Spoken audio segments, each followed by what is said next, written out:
Economies grow. When economies grow, there's more money in the economy. When there's more money in the economy, it's got to find a home. When it finds a home and goes back to work, money flows. When money flows, lending ratios improve, spreads narrow, cap rates fall. It's not as regular as the tides, but it is as predictable as a phenomenon.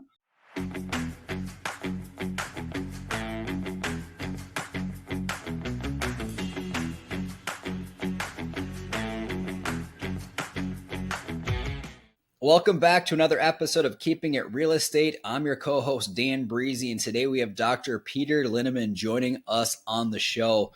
For over 45 years, Peter has been studying as a scholarly rigor in practical business. He has an insight that's won him accolades from around the world. With that said, Dr. Peter Linneman, welcome to the show. Fine, and you can just call me Peter. You got it, Peter. Your royal guru, whichever you prefer. I love it. So, I know a lot about you, but can you share your journey into real estate? What inspired you to start? Sure. I was a blue-collar kid from a blue-collar town in what is now Rust Belt, Ohio. Back then it wasn't rusty. And three of my siblings never went to university. One of them did. I met some amazing people that kind of guided me through university and graduate school. One just passed away at 102, and about 5 or 6 Nobel Prize winners in economics. I ultimately landed at the University of Pennsylvania's Wharton School of Business, mostly doing economics, statistics, labor markets, urban, gravitate in the and I was doing advisory work through Linneman Associates on LBOs, competition issues, finance issues, but not real estate. By 1985, let's say 40 years ago, began gravitating to real estate, applying the same skills or lack thereof to real estate, and stayed at Wharton until about 14 years ago. I retired from the faculty. I continued to do my businesses and boards and charities. And as I approach my 74th birthday, I think I'm still reasonably active, and sometimes accurate. There you go. I love it. Well, great. So I want to dive in a little bit to, market trends, given your extensive experience, just how do you foresee the real estate market, specifically multifamily, really evolving over the next 5 or 10 years? I know 10 years is a ways out, but really over the next 5 years. Well, you have pretty good demographics over the next 5 years. In fact, you have quite good demographics in, quote, renter age population over the next 5 years. Over the next 5 years, the number of people entering traditional renter ages rises. It peaks around 29, 30, and then gradually falls. Very different than with the baby boom where it peaked. But then on the other side of the baby boom was a bust. You don't have a bust. You have a little bit of tail off. So the demographics are good. You have the fact that we've so massively as a country underproduced single family housing over the last 14 years. If your competitor massively underproduced, it's got to be good for you, right? Just in general. And the primary macro competitor to multifamily is single family housing. It's been underproduced over the last 14 years by about 3.5% of the stock. That is what's driven home prices up. It will continue to drive home prices up. I don't see that phenomena disappearing over the next decade, 5 years, 10 years. You're not going to eliminate a 3.6 million unit shortage in single family homes in a year or 2 years or 5 years. And in fact, with NIMBYs, it may never be eliminated, or at least in my lifetime, my expected lifetime. And that makes single family more expensive, less easy to achieve. It means you have to save longer to come up with the down payment. And that's good for multifamily. Yeah. Now, there are a couple of phenomena that cut against multifamily in the big picture over the time frame. One is the generation of renters could come into some notable inheritances over the next 5, particularly 10 years, as if the grandparents dying give their wealth, which is quite substantial, to the grandkids rather than the parents. And that's to be seen. And if they do, that will overcome the down payment phenomena. And by the way, just think of it. You're not rich. You have $200,000 when you die, and you split it half with your children and half with your 2 grandchildren. That's 25,000 or 50,000 for each of the grandkids, which goes a long way to speed up their down payment, right? So that could counter. I don't see it countering in the next year. Remember, the front edge of the baby boom is just really 79. So, and that's where the real wealth is accumulated. But as you get moving through, that could happen. The other thing is great for multifamily owners in the short term, which is we haven't started a lot of multifamily construction, as you know, in the last 2 years. We're pretty much through the spurt of supply, and that means for a couple of years, especially late this year, next year, and into 2027, you're going to see rent spikes in most markets. That's great, but you've been around long enough to know if you show me rent spikes for a couple of years, what's on the tail of that? And that is a supply surge. So that if you go to the back end of your 5-year window, I wouldn't be surprised if we're seeing another supply surge triggered by the shortage over the coming 3 years. Yeah.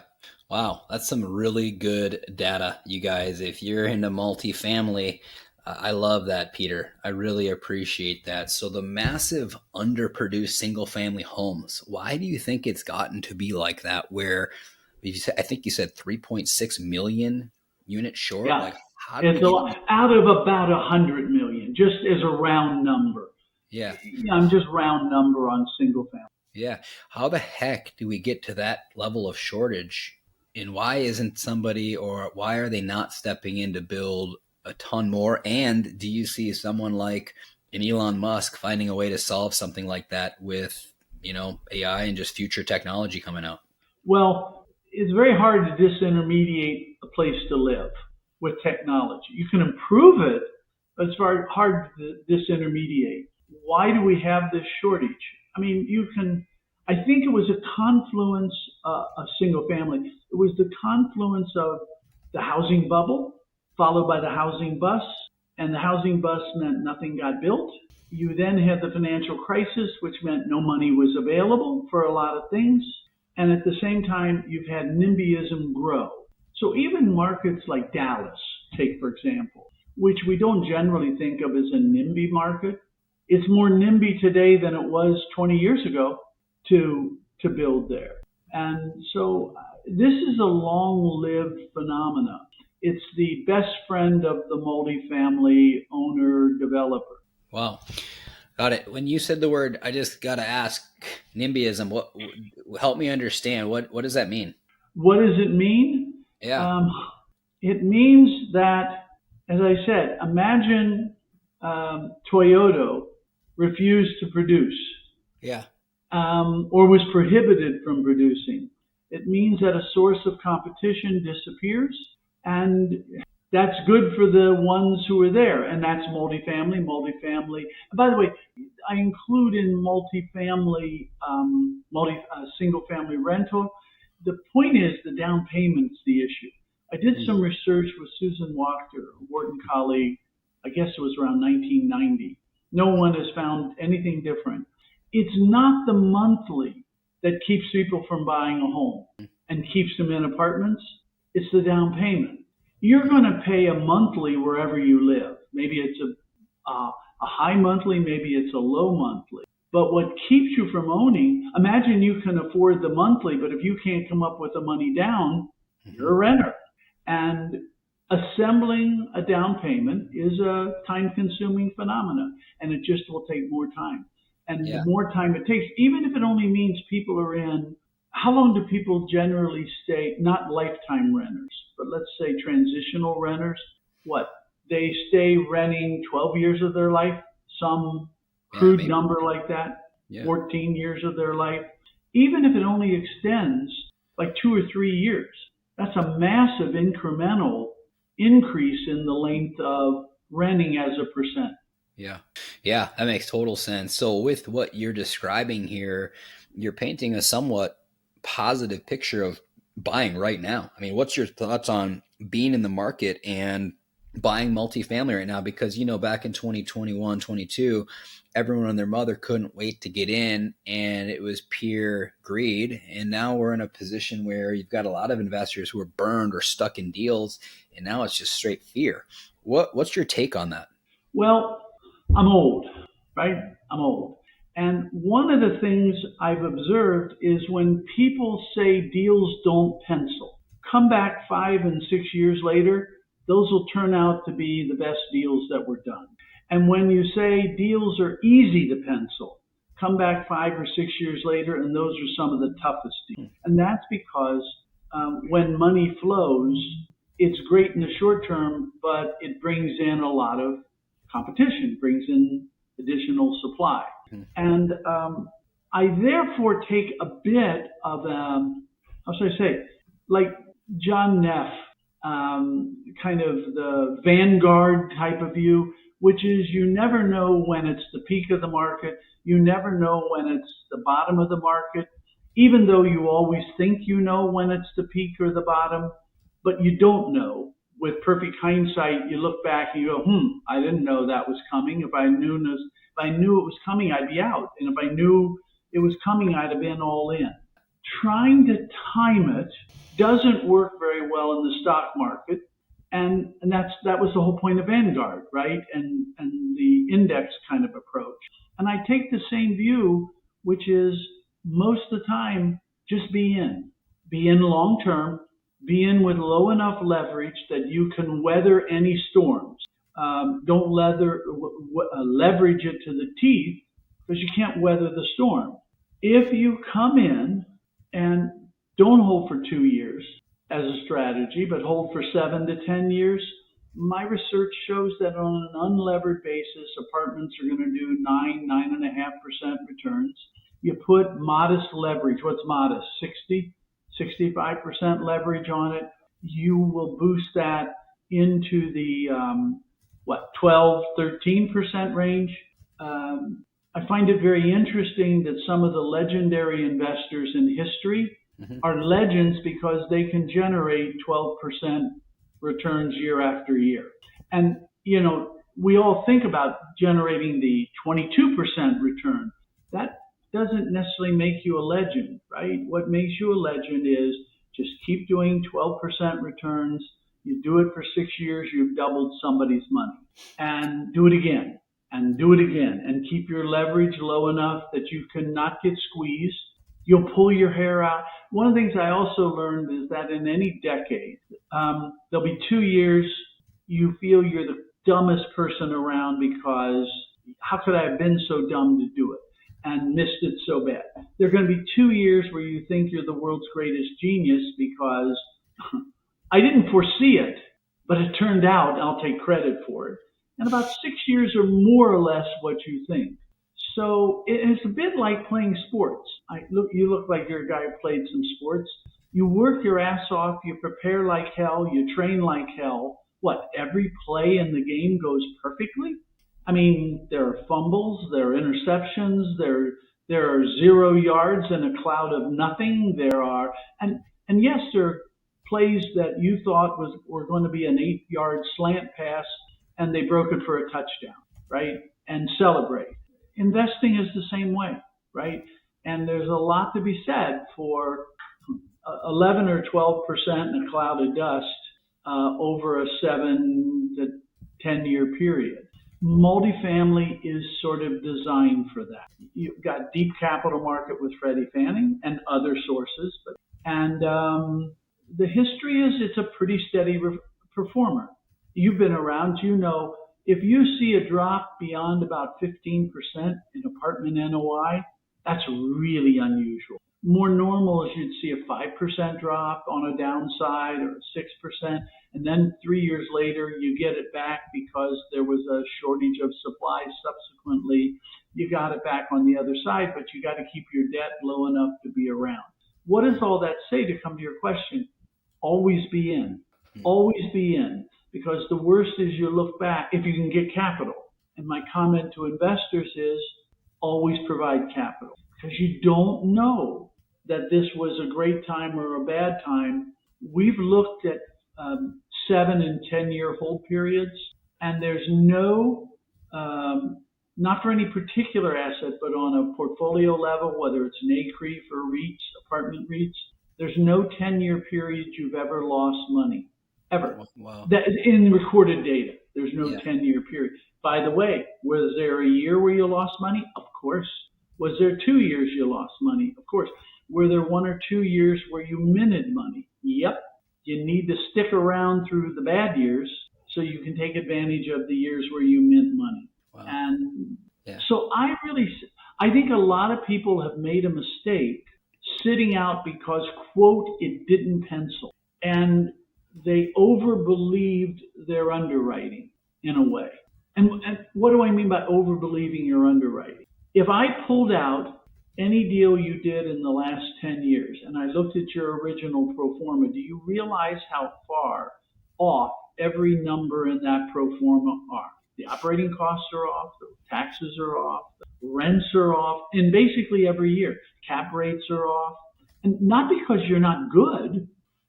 It's like every play in a football game doesn't go exactly as planned, even when it goes well. And so don't be a captive of your modeling. If it's a great piece of real estate and you can get it and hold it, things tend to adjust, is what we find in the data. Wow. I love it, Peter. You know, like I can hear you say you're old. I call it wisdom. You know, you've been through a lot, and I really just appreciate the level of confidence and calm, cool nature of, you know, the data that you've studied. And, you know, what you're saying here resonates with me is, you know, we own 17 deals and manage these deals. And we were buyers from 2012 right through, and have just bought our most recent deal was last summer. We haven't bought a deal since last summer. And I'm getting upset about that because, again, like if we could make deals pencil in 21 and 22, and we got out of the bridge loan and refinance, and we can hold them for extra years, how can't we make deals work now when pricing has come way down, expenses are up, taxes and insurance are up? It feels like a much safer time to be buying than it was back then. Do you have any thoughts on as far as like when you say always be in, do you get the sense that we're seeing a moment in time over these next couple of years where you're likely to say, because it says the deals don't pencil, these are the ones that are going to be the home runs? Absolutely. Don't you wish, now you're too young, but don't you wish you could have done every deal possible with perfect hindsight, 90 to 96, right? And almost none of them would have penciled at the time. Don't you wish you could have done every deal possible shortly after 9/11 for the next year where things didn't pencil? Even though they didn't pencil then, they all turned. Don't you wish you would have done every deal possible in 2009, 10, and 11 and harvested them 7 years later, 8 years later? Every deal, I'm almost willing to say, every deal in 2009, 10, and 11 with perfect hindsight would have penciled, even though they didn't pencil at the time. Why? Two reasons. One is from the income side, the rent and occupancy side. One of the reasons deals don't pencil is we get captured by how bad current rent and occupancy are. And we forget that there's a countervailing phenomena, which is supply tends to shut down, and 2 years later, you're going to get a spike, right? And that takes a lot of courage to model, right? I promise you, had you modeled that, you'd have done the deal. But it takes a lot of courage to model that. I understand that. So one is markets adjust. When you see bad times, you've set in motion forces that make it good 3 years later. I mean, that's supply and demand, okay, on rent and occupancy. But it takes too much courage to model that as part of the penciling out. You won't get through committee. Now let's go to the capital market side. When you see capital markets, where the interest rate is very high, where cap rates are very high, spreads are, you look at it and you say, well, I can't get it to pencil, right? Even on an income. One of the things, though, in those times, we know we're in capital market droughts. Every one of them. I can go through every one of the ones that have occurred. 74, 75, 80, 82. I mean, I can go right through all of them. When, quote, they didn't pencil, and they were all capital market droughts. It's like looking at the shore when the tide's out and saying it'll never come in. But tides come back in. Economies grow. When economies grow, there's more money in the economy. When there's more money in the economy, it's got to find a home. When it finds a home and goes back to work, money flows. When money flows, lending ratios improve, spreads narrow, cap rates fall. It's not as regular as the tides, but it is as predictable as a phenomenon. So go back to 2009. Yes, those deals wouldn't have penciled if money never came back. But if you sat there and go, I don't believe the United States is going to end. I don't believe the world's going to come to an end. I believe there will be growth. The growth will create more capital, and that capital has to find a home. And I've got assets they're going to want to be in. So that's why I say you always want to get assets people are going to want. And you want to get assets they're going to particularly want when money comes back. So the reason they don't pencil is a belief, two mistaken beliefs. And by the way, I do the same stupid modeling, so I'm not immune. One is markets don't adjust. They don't equilibrate. They kind of sit neutral and bad a long time. And the other is capital markets don't ebb and flow. If we're in a period where fear reigns, we act as if it's always going to rain. How do you do that? You put in I'm willing to bet, you put in today's cap rate plus 50 bips for the exit. Okay? Now, first of all, that's never been accurate, right? That's never been accurate. I'm not saying you're stupid. I'm just saying it's never been accurate. And I don't mean just you, I mean the whole industry when I say that, right? Yeah. Suppose, first of all, instead of putting in today's cap rate and 50 bips, you put in the cap rate 50 bips lower because we're in a capital drought and markets will normalize, swing the pendulum. And by the way, instead of having it be 50 bips higher 7 years from now, you put in the same cap rate, which by and large has generally been more historically accurate. Will that deal suddenly pencil? Magically, it'll pencil. It's not that you know it. It's just that markets and capital flows equilibrate over time. And we all get captured, me included, by the beauty of our models. Even though, if we go back and look at how accurate they are, they're never accurate. They're not accurate on our good deals, and they're not accurate on our bad deals, right? When I say accurate, there's no cell in that spreadsheet that is exactly what you predicted 6 years later. There's no single cell in your original, right? And yet we act as if it will be, including cap rates and everything else. Yeah, I can tell you the first thing I'm going to do is have our underwriting team listen to this, because I'm smiling over here, because as I hear you talk, I'm like, yep, that's pretty much where we're at. That's pretty much why we're not seeing something that works as far as penciling goes, because you're taking the current environment, the dreary feeling, the dreary outlook we can currently see, and you're saying that's what's coming in the future. And that's not what's coming in the future based on what you were saying with supply and demand. So when capital... Let me just add one more thing. I don't know if you took a statistics course, Dan, but you may remember type 1 and type 2 error. Type 1 was there's the possibility that I believe something's true when it's not. And type 2 is It's true, and I don't believe it is, statistically. Investment has type 1, type 2 errors. There's the error that I invested in something that with perfect hindsight later I shouldn't. But there's also the error that with perfect hindsight I should have invested and didn't. That's type 2 error. What most investment teams focus on is minimizing type 1 errors.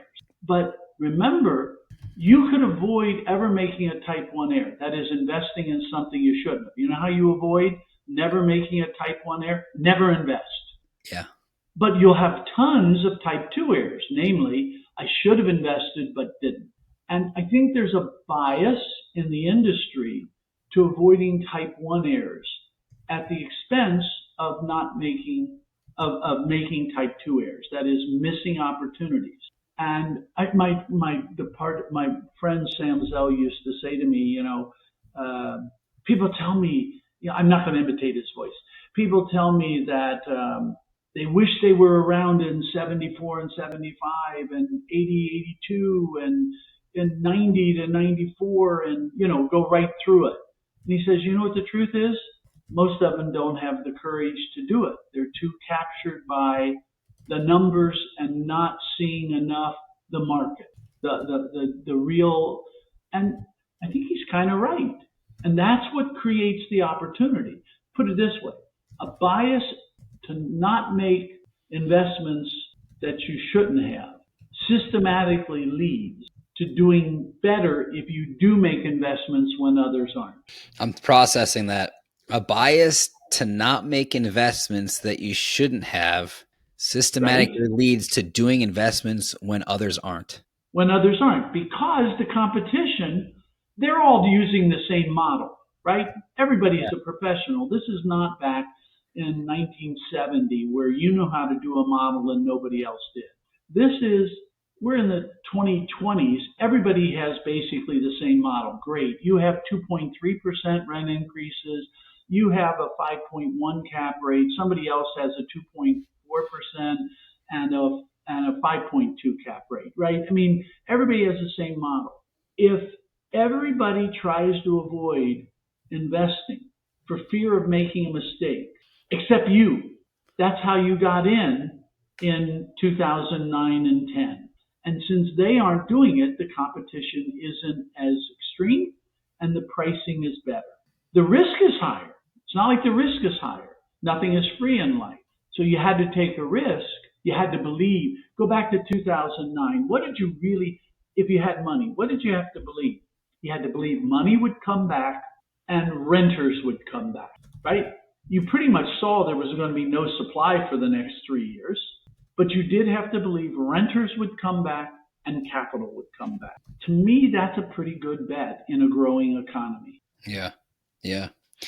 So I love this. This is amazing. I appreciate this. So when capital comes back, because it's not about if, it's about when. If we're looking at the shoreline for the tide, when capital comes back, what assets do people want specifically? So multifamily, yeah. Think about fear and greed is another way of talking about it. Or think about it as a tide. I'll stay with the tide for a moment. If you're going to stand on the water's seabed, you want the highest piece of land if you don't want to drown when the tide comes in. Agreed? Mm-hmm. When the tide goes out, it doesn't matter as much whether you're on the high part of the seabed or a low part of the seabed, right? A little up or a little down. What's that translate to in investment? When the tide comes in, it comes in first for the better properties, in the more liquid markets, in the more transparent assets, not as much brain damage, etc. Where does it go next? It then goes to, still a pretty liquid market, but a bit more brain damage, and I've got to do a bit more, and it's a more complicated deal. And when money flows everywhere, you have to take on more and more risk.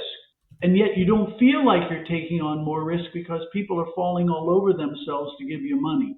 It kind of traps you into believing. We all have kind of a heuristic. If people are dying to give me money, it must not be that risky. That's when it's riskiest. And when people aren't giving me money, but if I have it, or me and others, and I have it, that's actually when it's least risky. I played a bit of football back in the midst of time, and there are these trap plays, where you let the big bad lineman come across the line unimpeded and blindside them with a pulling guard or a pulling tackle or something, right? And they're off balance and you wipe them out. That is kind of what you want. You want it where you have an advantage and people aren't seeing what you're seeing. You want to be able to create that value. But it is risky. It does. When I say courage, it takes courage. Look, I think great investing requires three things. You have to know good property from crap property, right? You have to have capital and courage. Doesn't help if all you have is courage.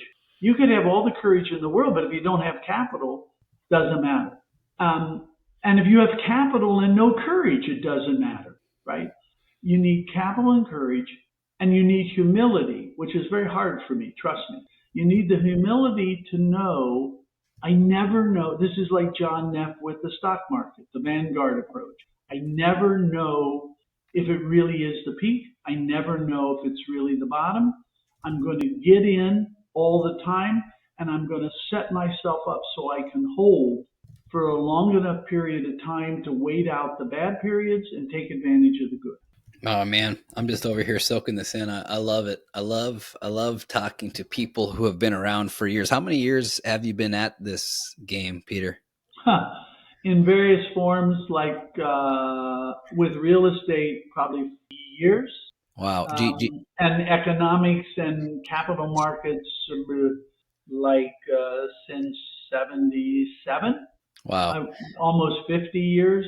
And, there are a whole bunch of insights, I'll use that in quotes, that I have today that I didn't have 15 years ago, that I certainly didn't have 30 years ago. It was funny. I'm a really well-trained economist. Forget if I'm a good economist myself, but I was a really well-trained economist. A bunch of Nobel Prize winners and all this. And I understood markets adjust. And yet, I would then look at a cash flow and or a cap rate and assume they weren't going to adjust. And I go, well, that's pretty dumb. That's just bad economics, right? To think they don't adjust.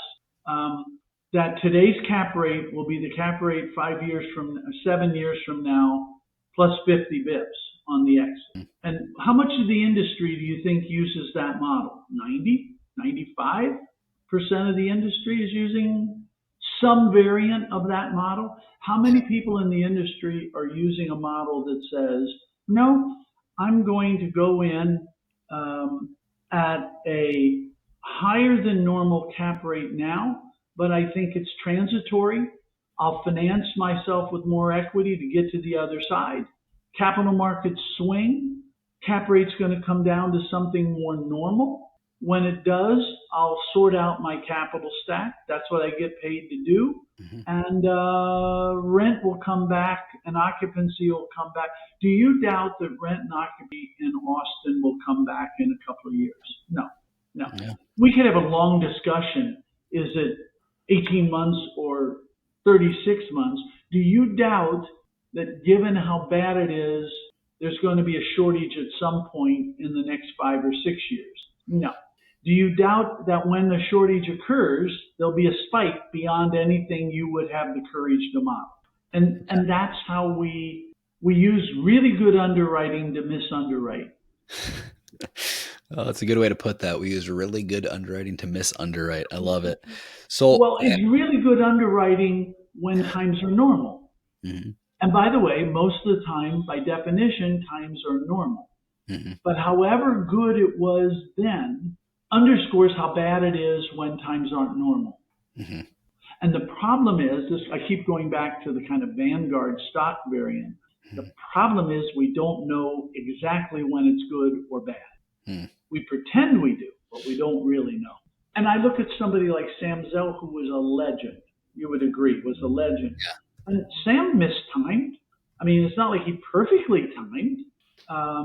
if he can miss time and others of his ilk, who the hell am I to think I can perfect? Yeah, I love this. I want to just ask, so, 40 years in the business, owning real estate of all asset classes, specifically, with multifamily, with de-risking, it sounds like I've heard some of the things you're really serious about, which is lower leverage to weather the storm, longer term fixed debt, if not long-term fixed debt. Am I following that? Any other risk? Absolutely. Interesting. When I started in real estate, low leverage was 130% debt to equity. Yeah, you look puzzled. Yeah, I'm I had an confused. asset that everybody agreed was worth 100. I borrowed 130 on it. How did that quote pencil? It penciled because inflation was 10% a year. Okay? You play the math through on 10% a year inflation, which was modeled as if it would continue forever, right? And there was a lot of money available. Mhm. And you say, okay, imagine rents and hence values are going to go up 10% a year for 7 years. The value doubles. So the 100 is now 200, right? And I still only have 130 debt. Forget amortization, right?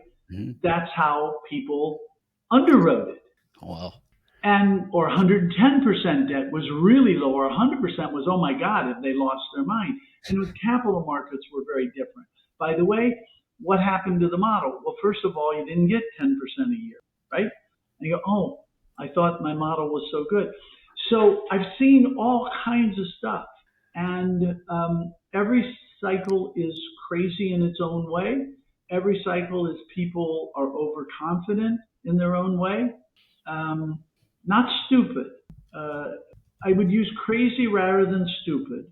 And I would use overconfident rather than stupid. Crazy is what's crazy? Crazy is believing everything goes right and you're not, you're probably somewhere copied, right? Not maybe the top. Go back and look at somebody's model from 3 years ago, right? I'm going to float, right? Of course I'm going to float 3 years. Why wouldn't I float? The interest rate on the short end is zero.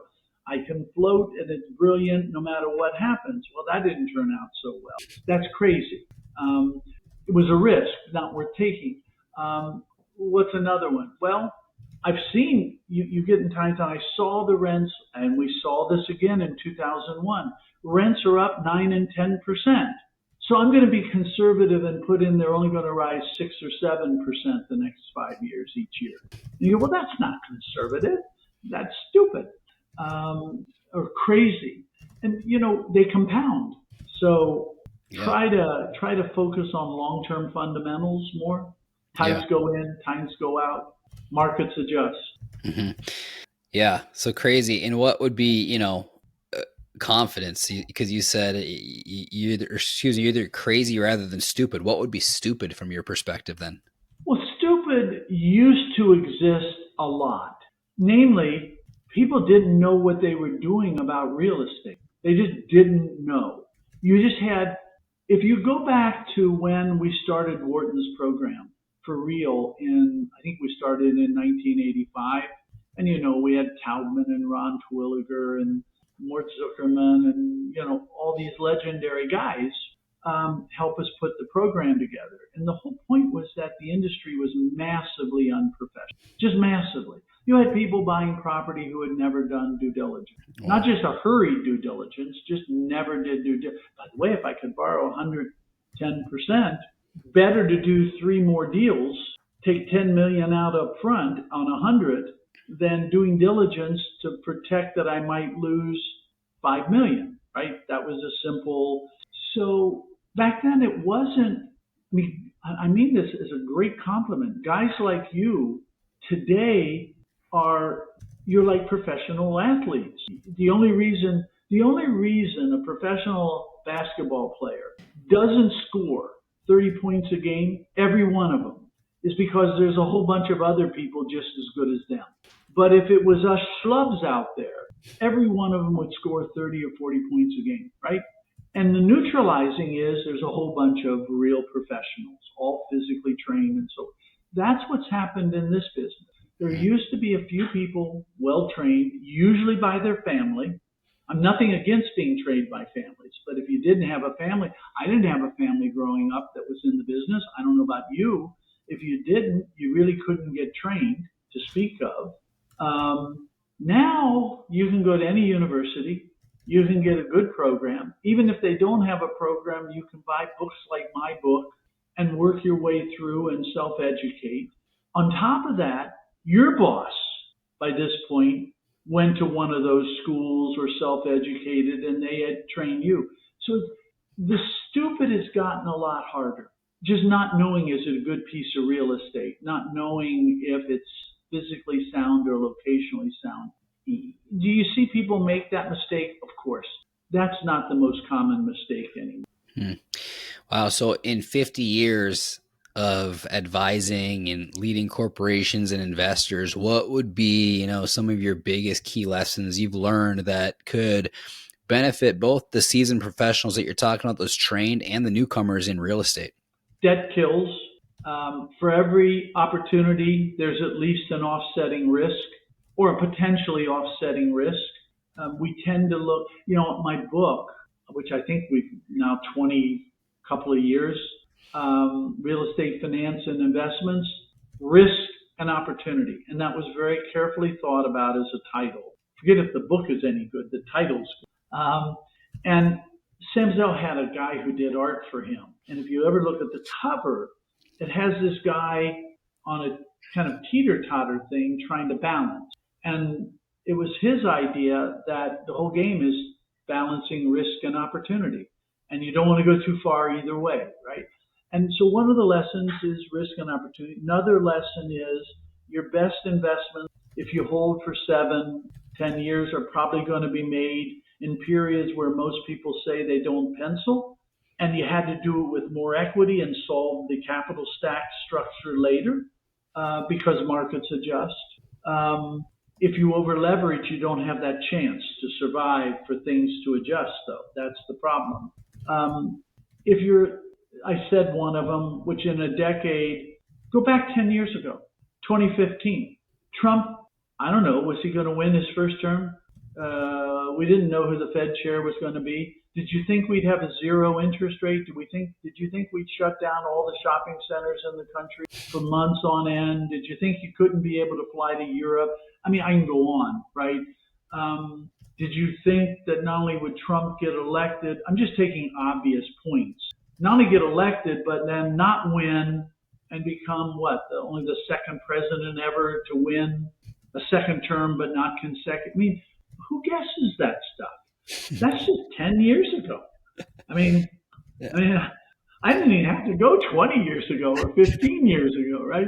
Yeah. And by the way, you say, well, you took a strange time period. Okay, let me take another time period. 6. Did you in 2006 think Lehman Brothers would go out of business and all the major banks had to merge and most of them had to be bailed out around the world? And by the way, and yet 10 years later, cap rates would be lower, rents would be 35, 40% higher, etc.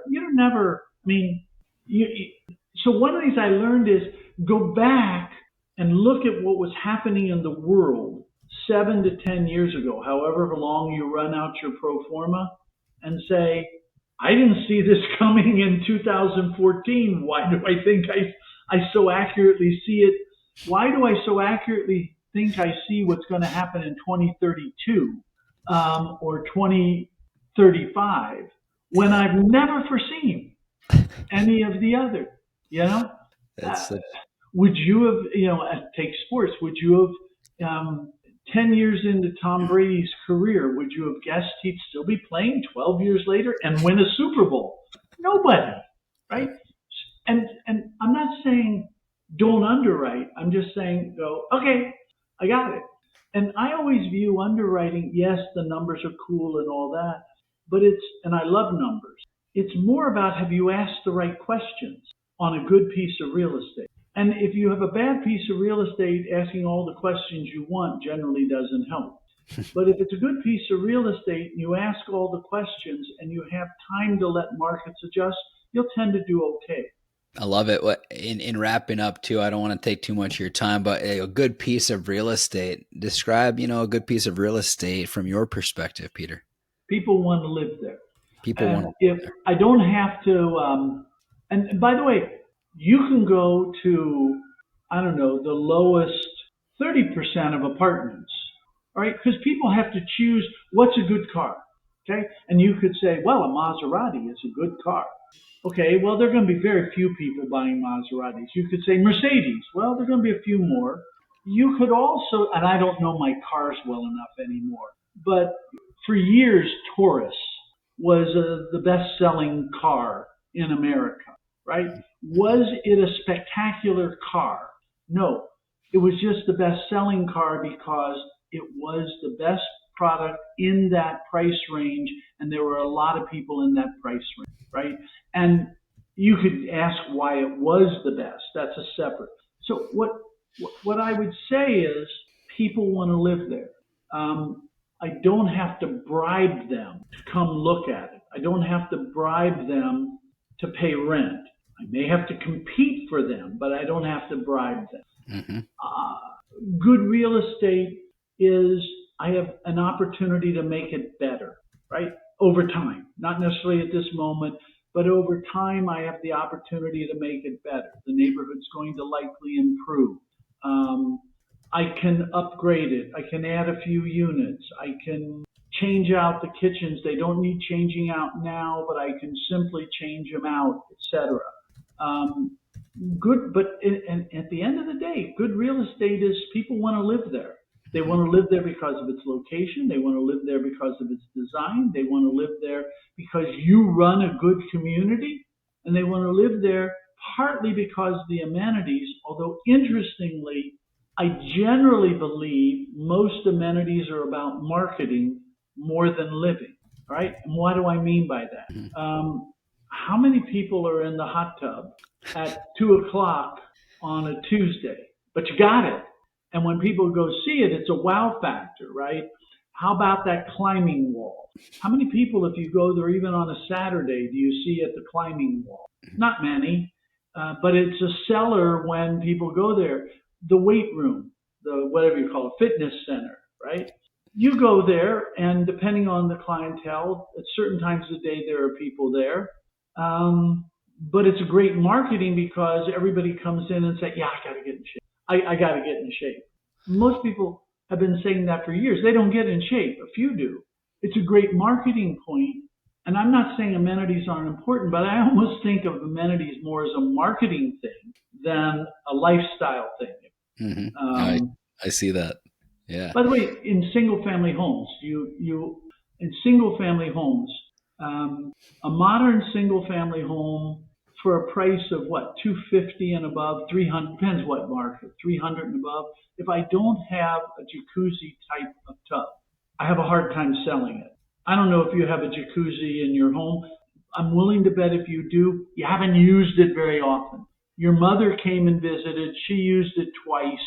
You had guests, they used it twice. It takes too long to fill up. It's cold by the time you're in. It's a pain in the ass and so forth and so on.